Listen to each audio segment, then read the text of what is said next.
Bismillahirrahmanirrahim. Assalamualaikum warahmatullahi wabarakatuh. Salam sejahtera untuk kita semua. Tabe selamat dengan alatai. Salam sujud karendem malempang. Adil katalino bacuramin kasroga. Basengat kajubata. Arus.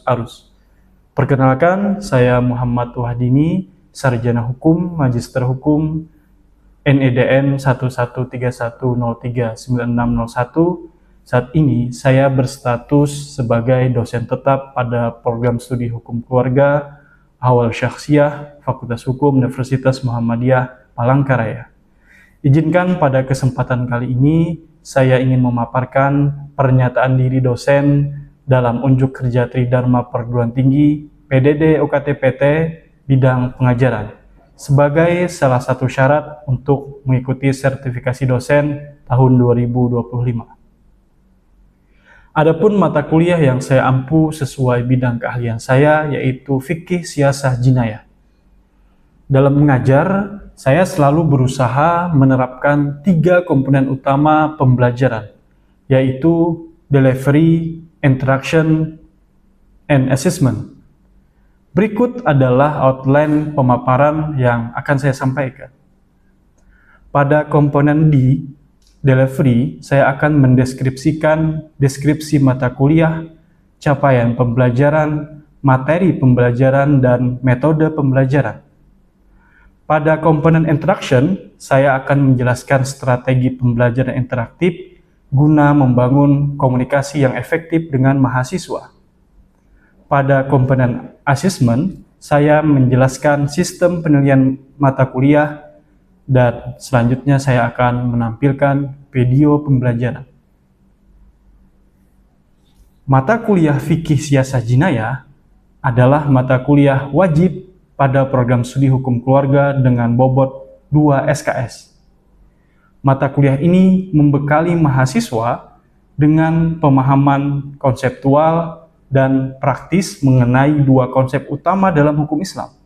Pertama, hukum tata negara Islam, siyasah, yang mencakup pembahasan tentang konsep kekuasaan, pemerintahan, dan politik hukum kenegaraan dalam perspektif Islam klasik dan kontemporer.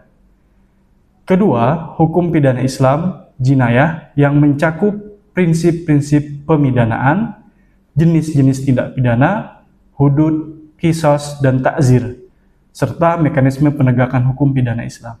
Yang pada akhirnya mata kuliah ini mendorong mahasiswa untuk memahami relevansi fikih siyasah dan jinayah dalam dinamika hukum Islam maupun nasional, terutama dalam isu-isu hukum keluarga dan sosial kemasyarakatan. Mata kuliah ini didesain dalam rangka memenuhi CPL, CPMK, Sub-CPMK berdasarkan Permendikbud nomor 03 tahun 2020 tentang Standar Nasional Pendidikan Tinggi yang diturunkan dalam Surat Edaran Asosiasi Program Studi Hukum Keluarga Indonesia yang kemudian dituangkan dalam kurikulum Program Studi Hukum Keluarga Universitas Muhammadiyah Palangkaraya. Adapun capaian pembelajaran mata kuliah Fikih Siyasah Jinayah ada 3. Yang pertama, mahasiswa mampu membiasakan diri bersikap taat hukum, adil dan disiplin dalam kehidupan sosial dan kebangsaan melalui pemahaman nilai dalam fikih siyasah jinayah. CPMK 2, mahasiswa mampu menalaah teori, asas dan sumber hukum fikih siyasah dan jinayah. CPMK 3, mahasiswa mampu menggunakan konsep fikih siyasah jinayah pada persoalan hukum keluarga dan isu-isu sosial. Yang kemudian CPMK ini diturunkan kepada 8 sub-CPMK. Adapun bahan kajian dalam mata kuliah ini seputar pertama, konsep dan urgensi fikih siyasah dan jinayah, sumber dan asas hukum fikih siyasah dan jinayah, kekuasaan dalam Islam, relasi agama dan negara, politik hukum keluarga di Indonesia, prinsip fikih jinayah dan klasifikasi, implementasi hudud, qisas diat, ta'zir dan diskresi hakim, dan aspek pidana dalam hukum keluarga. Referensi yang saya gunakan yang terdiri pada pustaka utama dan pendukung. Adapun pustaka utama setidaknya ada 5 bahan yang saya gunakan seperti buku Muhammad Iqbal tentang fikih siasah kontekstualisasi doktrin politik Islam, kitab primer dalam pembelajaran fikih siasah yaitu Al-Ahkam As-Sultaniyah karangan Imam Al-Mawardi, ada buku Jainuddin Ali Hukum Pidana Islam, ada buku Nurul Irfan Fikih Jinayah, dan Anwar Sanusi Pemikiran Politik Islam. Serta pendukung, saya muat karya-karya saya sendiri seperti buku yang pernah saya tulis pada tahun 2019, Relasi Agama dan Negara Multiperspektif, ditambah dengan jurnal yang pernah saya tulis terkait dengan konteks siasah jinayah, baik yang terindeks nasional maupun internasional. Adapun metode pembelajaran pada kali ini adalah saya gunakan campuran antara blended learning, kombinasi antara sinkronus melalui Zoom meeting dan asinkronus Google Classroom atau WhatsApp Group. Strategi pembelajaran interaktif yang saya gunakan guna membangun komunikasi dengan mahasiswa yang efektif. Pertama, ceramah interaktif, diskusi, resitasi, inquiry, dan responsi. Dan terakhir, sistem penilaian dalam mata kuliah ini sebagaimana acuan di Universitas Muhammadiyah Palangkaraya terdiri dari pertama aktivitas partisipatif, kemudian hasil proyek, tugas, kuis, ujian tengah semester, ujian akhir semester yang presentasinya kemudian digabungkan menjadi hasil akhir. Demikian sebagai pengantar yang ingin saya sampaikan. Selamat menyaksikan video pembelajaran saya. Terima kasih. Teman-teman yang saya hormati, rekan-rekan mahasiswa yang saya banggakan, gimana kabarnya? Sehat ya? Sehat, Alhamdulillah. Semoga kesehatan selalu membersamai kita. Amin ya rabbal alamin. Baik, teman-teman, kita pada pertemuan kali ini akan membahas tema atau materi terkait dengan relasi agama dan negara. Sebagaimana juga saya sampaikan di RPS bahwa ini materi kita pada pertemuan keempat. Adapun tujuan atau capaian yang ingin kita capai sebenarnya adalah yang pasti Bapak menargetkan rekan-rekan semua mampu menganalisis relasi agama dan negara dalam pembahasan fikih siasah, di mana sebenarnya sub capaian CPMK ini berasal dari CPMK 2 atau capaian pembelajaran mata kuliah itu, di mana kalian mampu menelaah teori asas dan sumber hukum fikih siasah dan jinayah yang sumbernya lagi kepada CPL, di mana Asosiasi Program Studi Hukum Keluarga itu telah menentukan CPL mahasiswa atau mata kuliah itu, di mana salah satunya adalah di pengetahuan itu kalian menguasai berbagai teori asas, sumber, dan struktur hukum positif dan hukum Islam di bidang hukum keluarga. Nah, fikih siasah jinayah ini adalah salah satu mata kuliah yang mendukung itu. Nah, adapun indikator penilaian yang akan dilakukan adalah kehadiran kalian pasti, lalu kemudian partisipasi keaktifan, dan terakhir Bapak kasih tugas objektif gitu ya. Oke. Sebelum memasuki materi terkait relasi agama dan negara, Bapak ingin mereview sedikit pertemuan ketiga kita kemarin terkait masalah kekuasaan di dalam Islam. Ya, masih ingat ya, teman-teman ya? Masih, Pak. Oke, jadi pada prinsipnya kan kekuasaan dalam Islam sudah dijelaskan di pekan kemarin itu ada konsep imamah, ada konsep khilafah, yang semuanya itu dalam rangka suksesi kepemimpinan atau kekuasaan dalam pemerintahan Islam. Lalu kita bahas kemarin juga ada pemikiran Al-Mawardi dalam kitab beliau Al-Ahkam As-Sultaniyah, Abu Ya'la Al-Ghazali dalam Nasihatul Mulknya. Nah, yang semuanya muaranya itu legitimasi kekuasaan dan prinsip kedaulatan dalam Islam itu muaranya adalah kemaslahatan. Ya. Jadi apapun bentuknya sebenarnya kekuasaan itu kan artinya menuju kepada kemaslahatan, itu prinsip utamanya. Oke, ya sudah dipahami ya pekan kemarin ya. Oke, kita lanjut ke materi terkait dengan relasi agama dan negara itu teman-teman ya. Ini sebenarnya juga lagi rame ya, lagi rame apa namanya terkait Palestina dan Iran. Tetapi Bapak ingin meng-highlight beberapa kasus di Indonesia dulu ya. Di Indonesia pernah viral beberapa kasus, banyak sebenarnya, cuma beberapa dua kasus saja yang Bapak kemukakan ini untuk memantik kalian ya dalam diskusi atau perkuliahan hari ini. Ada kasus Holy Wing ya. Holy Wing itu salah satu perusahaan tempat hiburan yang melakukan kontroversi lah, di mana mereka mempromosikan miras atau minuman keras gratis bagi pelanggan yang bernama Muhammad dan Maria. Nah, ini artinya Bapak boleh dapat miras gratis ya, karena nama Bapak Muhammad awalnya kan. Ada yang namanya Muhammad di sini lagi? Maun nggak pakai Muhammad, Irwan nggak juga ya. Oh, Bapak aja yang dapat gratis berarti ya. Banyak Pak. Muhammad. Oh banyak ya, ada Muhammad Jamaluddin Muhammad Iqbal ya. Nah, lalu ada yang Maria. Oh nggak ada Maria sini ya. Mungkin Mariam. Nah ini kontroversi pada saat itu.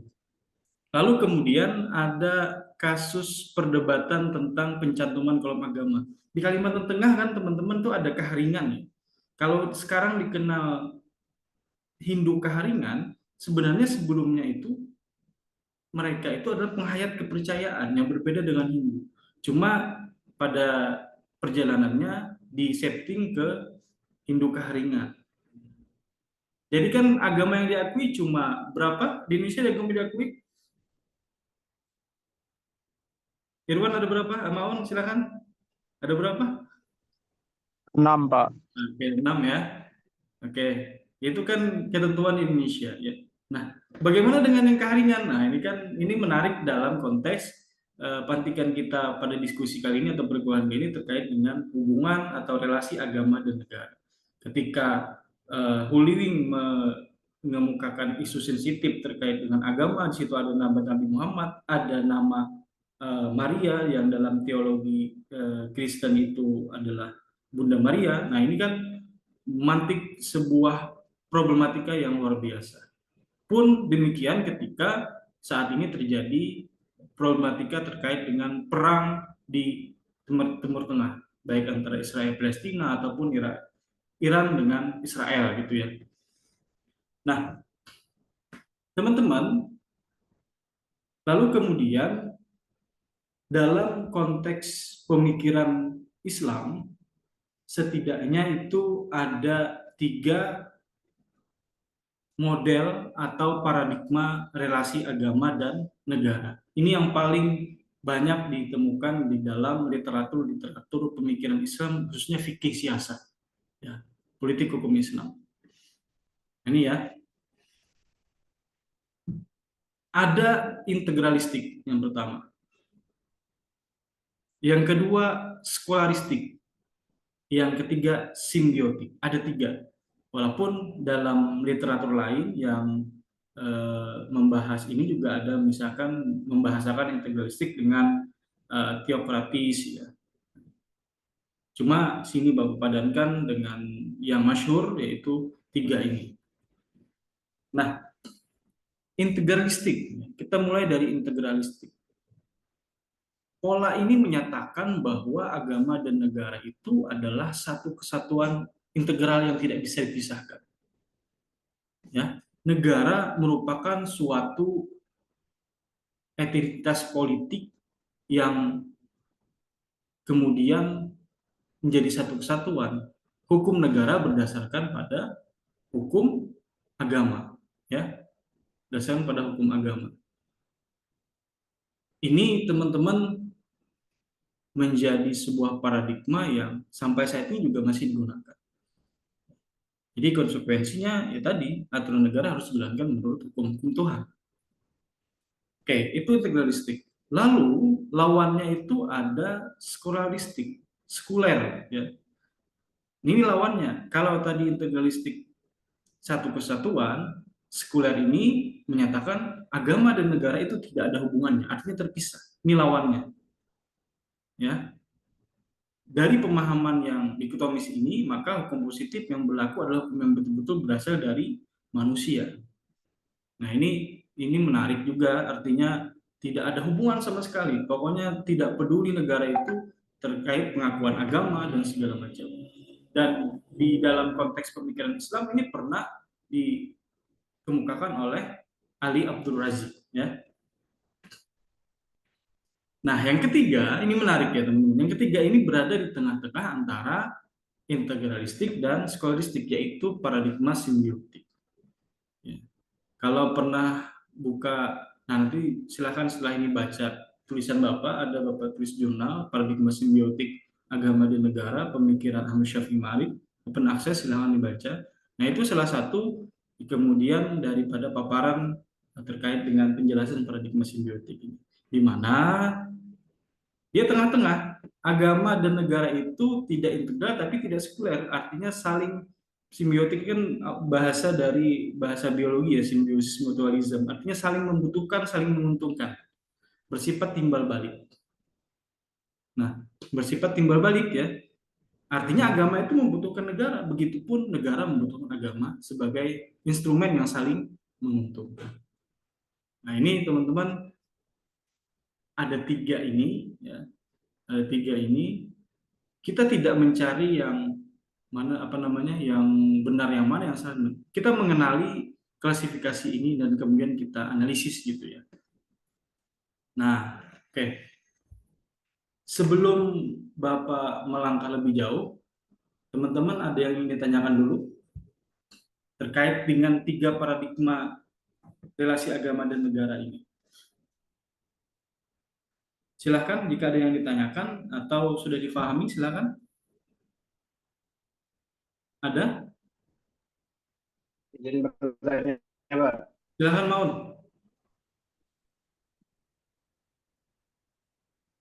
Silakan.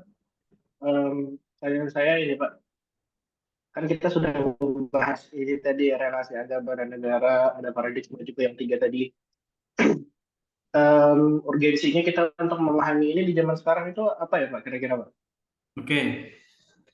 Baik, baik ya Maun ya. Terima kasih Pak. Oke, terima kasih Maun. Bapak langsung jawab.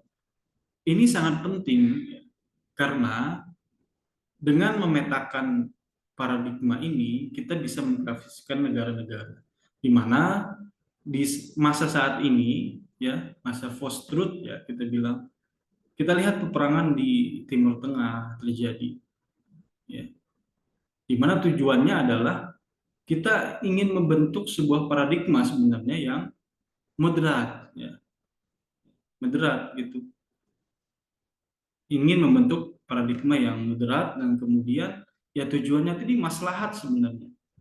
Karena di Nas pun ya, di Al-Quran maupun di hadis, Nabi tidak pernah menyatakan bentuk negara itu harus seperti apa. Tidak ada yang mutlak atau absolut mengatakan harus integralistik. Negara harus berdasarkan Islam. Karena pada masa Nabi pun ya, kemudian negara-negara itu tidak secara formal terbentuk. Walaupun Nabi kemudian membentuk Madinah itu ya, Madinah sebagai contoh untuk kita. Tapi tidak ada nas yang mengemukakan bahwa bentuk atau relasi agama dan negara harus integral. Nah, urgensi nyata kita lihat ya, saat ini di Timur Tengah terjadi peperangan, kemudian Barat juga. Nah, ini kita bisa analisis teman-teman ya, analisis tujuan fikih atau kemudian hukum Islam itu kan maqasidus syariah ya, yang sering kita bahas di mata kuliah di hukum keluarga ya, maqasidus syariah. Ada 5 prinsip penjagaan agama itu. Nah, termasuk dalam konteks ini nanti kita melihat fikih siasah dalam konteks politik ini, politik itu tujuannya apa? Maslahat. Maslahat. Nah, kita bisa menyumbang pemikiran kita bahwa oh, boleh integral tapi dengan catatan, boleh sekuler tapi dengan catatan, atau simbiotik lah yang kemudian paling ideal gitu ya. Nah, itu urgensi yang, karena sekali lagi politik juga berpengaruh terhadap berbagai sektor gitu ya. Berdakwah tanpa politik tidak akan banyak bisa berpengaruh ya. Misalkan suatu kebijakan ditentukan lewat politik, tanda tangan pejabat itu lebih bermakna daripada kita, misalkan pejabat melarang miras tadi, menutup Halloween misalkan, ya, dalam konteks agama Islam misalkan. Nah, itu luar biasa manfaatnya ya secara politis. Gitu ya Maun ya. Gimana Maun? Baik Pak, dapat dipahami. Terima Oke. kasih. Nah, sekarang Bapak mau ke contoh negara. Contoh negara ini ada Iran. Nah, di Iran itu ada wilayatul faqih ya, di mana kita sering dengar nama Ayatullah Khomeini itu sebagai penentu politik. Ya. Dia juga sebagai faqih di sana. Nah, ini paradigma apa teman-teman yang dianut Iran ini? Silahkan. Yang lain mungkin, Hurul mungkin, atau Irwan, apa paradigma apa? Dari ketiga tadi loh, ketiga tadi Iran ini apa? Siapa? Paradigma integralistik, Pak. Oke, integralistik. Yang lain sepakat ya, integralistik ya. Nah, karena posisi Iran itu menempatkan hukum negara harus berasal dari hukum agama, dan pemimpinnya pun adalah pemimpin agama sekaligus pemimpin negara. Oke, ya, kita lanjut ya. Ini lagi negara kedua, Bapak contohkan. Prancis. Ada undang-undang pemisahan gereja dan negara yang menyatakan bahwa negara tidak akan mengakui atau membiayai agama apapun. Yang lain, ini paradigma apa nih? Silahkan. Yang lain, silahkan. Maun mungkin, atau yang lain? Anida? Paradigma sekularistik Pak. Oke, skolaristik ya. Paham ya? Oke, paham. Sekarang silahkan buka Kahoot. Kita jawab yang ketiga. Ya, oke, silahkan buka Kahoot.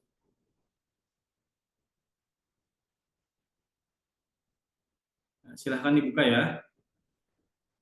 Lalu Indonesia ini apa ya? Indonesia ini menganut apa ya kira-kira ya? Apakah sekularistik? Apakah eh, simbiotik atau apa? Bapak akan mulai. Silahkan dijawab ya. Silahkan Ini bergabung. apa Pak? Yaitu pinnya ya. Silahkan ya.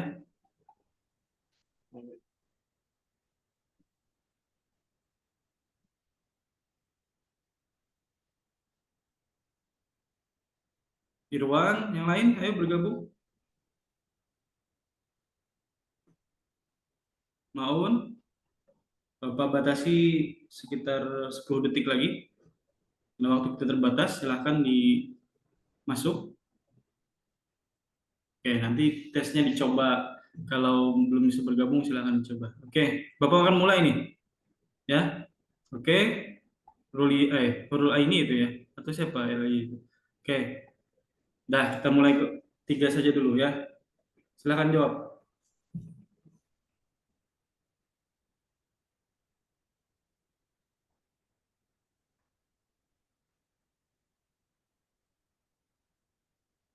20 detik saja ya jawabnya ya.